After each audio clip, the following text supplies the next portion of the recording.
چجوری در رو کردی؟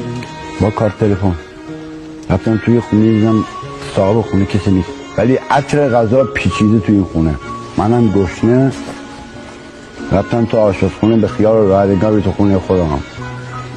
قشنگ غذا رو اجاق برداشتم برای خودم کشیدم و خوردم و جاتون خالی. ظرفا رو شستم و گذاشتم سر جاش. همونجوری رفتم اونجا تو همونجورم برگشتم، در بستم، چیزی دیگه بر نداشتم، دست ندارم. چرا؟ بخاطر این نمونمه که اون خونه رو خوردم. اون لاپله داشتم میامدم، در حیاط شروع شد. صاحب خونه با زن و بچه روبرو شده به هم بود. گفت تو چی کاره؟ گفتم من دوزم.